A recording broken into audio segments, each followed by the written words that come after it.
Hürmetli vatandaşım, şimdi devamını anlayısız ende. Şundaqla Prezident Trump əslatmagi imza koydu.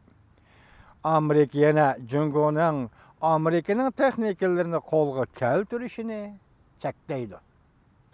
Prezident Trump Aksaray diplomatla işxanı sözlep mındaq görsetdi. Men Cungonu dostum dep qarayman. Cungonun reis Xi Jinpingni hürmet qılıman.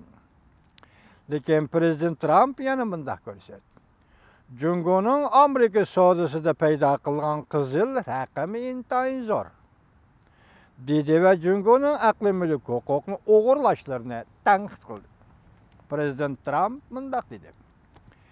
Agar ular bizden pulimizni algan bo'lsa, biz mi o'xshashla ularning usuli bo'yicha ularning pulini olamiz. Jungo nayt tezlik bilan qizil raqamni 100 milyard dollar atrofiga tushirishi kerak. Prezident Trump prezident eslatmasiga imzo qo'ygandan keyin Amerika Savdo vakili ishxonasi 15 kun ichida Jungodan import qilingan ba'zi mahsulotlarga boj qo'yishni qo'zg'atadi.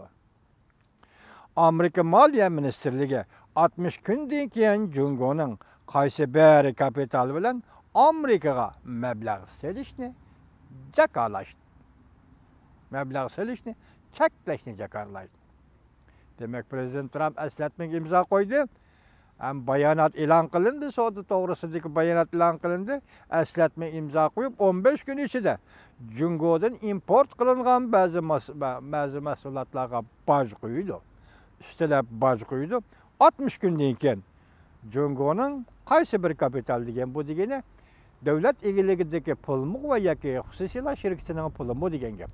Agar davlat egiligidagi bo'lsa, balki shunday tushunishga bo'ldi.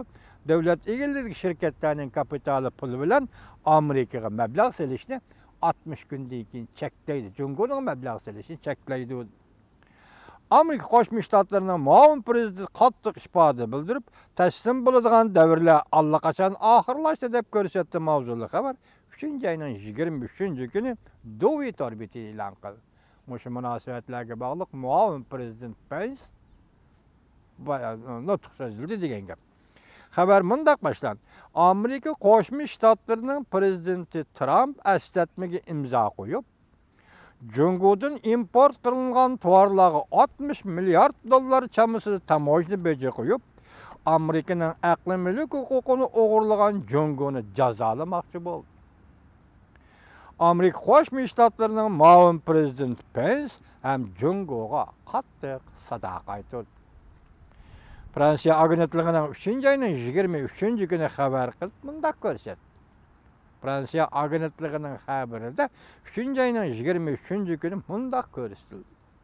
Amerikaning muavin prezidenti Mike Pence Prezident Trumpning tadbirlarini qarshi oladiganligini bildirib, hamda bu tadbirlar nihoyatda ochiq ko'rsatib berdiki, iqtisodga taslim bo'ladigan davrlar allaqachon oxirlashdi. Aksarayning iqtisod maslahatchisi Erwin Eisenstadt mundaq dedi. Yangi tamojna beji Jungoga adolatsizlik bilan setib elish ve Amerika şirketlerini texnik ötünüp berishga majburlash bilan üstünlükni qo'lga keltirgan sanoat sohasiga qaratildi. Demak, hozir Aksarayning iqtisod maslahatchisi Erwin Eisenstadt mundaq dedi. Yangi tamojna beji hozir tamojna beji e'lon qilindi. Beji Jungo adolatsizlik bilan setib elish ve Amerika şirketleri texnik ötünüp berishga majburlash bilan üstünlükni qo'lga keltirmoqchi bo'lgan edi. Bu boj elish shuningga qaratildi deydi. Endi oxirida beshida, ya'ni muavin prezident Pence nima dedi? Endi ochiq oshkor ko'rsatib berdiki, bu tadbirlar deydi. Iqtisodga taslim bo'ladigan davrlar allaqachon oxirlashdi. Prezident Trump silaglik qilib so'zladi 2-oyning 24-kuni Amerika endi iqtisodga yana dollarga taslim bo'lgan davrlar tugadi degan. Bo'lmaydi, taslim bo'lmaydi degan.